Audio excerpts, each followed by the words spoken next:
Assalamu alaikum. This is Dr. Hasna, and today we will discuss another bone of the shoulder girdle, the scapula. So this is the scapula which accompanies the clavicle bone that we studied earlier in forming the shoulder girdle. What is the shoulder girdle? Shoulder girdle is basically the part of the upper region of the body which connects the trunk to the limb or to the upper limb.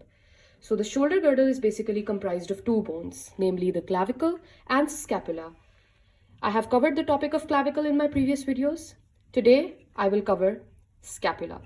So scapula is also known as the wing bone, which lies on the posterolateral aspect of the thoracic cage. That means this is lying posteriorly or on your back. So there are two bones, two scapulas in your body. Today's objective or today's topic that we have to understand is number one, to determine the side of the scapula. Number two, introduction to the bony features of the scapula.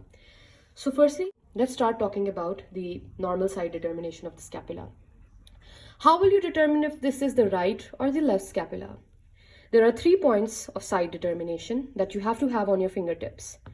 Number one, to know the medial and lateral, you always have to remember that there is a cavity, the glenoid cavity, which will always lie on the lateral side of the scapula. So the lateral angle constitutes the large glenoid cavity, and that is how you detect that this is the lateral side of the bone. This is point number one. How will you determine what is anterior, what is posterior? Well, this is determined by point number two. The posterior surface or the dorsal surface is always convex, and it is divided into two parts by the spinous process. This is the spinous process.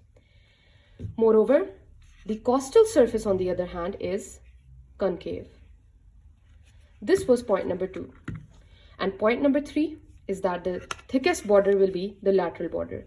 So the moment you pick up the scapula, you'll know that this is thick and this is the cavity. You know that this is the lateral part. All you have to determine now is what is anterior and what is posterior.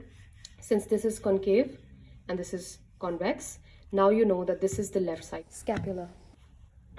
Moving on, let's talk about a little introduction on the bony features of the scapula, which I will go into more detail in the next video. The scapula consists of two surfaces. In this case, the surfaces are not just called anterior and posterior, but they are called the anterior surface called costal surface, as it communicates with the ribs. And the posterior surface is known as the dorsal surface. So it has two surfaces, namely the costal and the dorsal surface. It has three borders, namely superior border, lateral border, which is thick, as I mentioned earlier, and obviously the medial border. It has three angles: the superior angle, the inferior angle, and the lateral angle, which makes up the glenoid cavity. Further along in my videos, you will learn what is the significance of this cavity. There are three processes: the spinous process, the acromion process, and the coracoid process. I'm sure you remember the acromion and the coracoid from the clavicle lecture. So, all in all, the scapula, introduction to the bony features, constitutes the fact that there are two surfaces, three borders, three processes, and three angles of the scapula. Join me in the next video to talk more in detail about the bony features.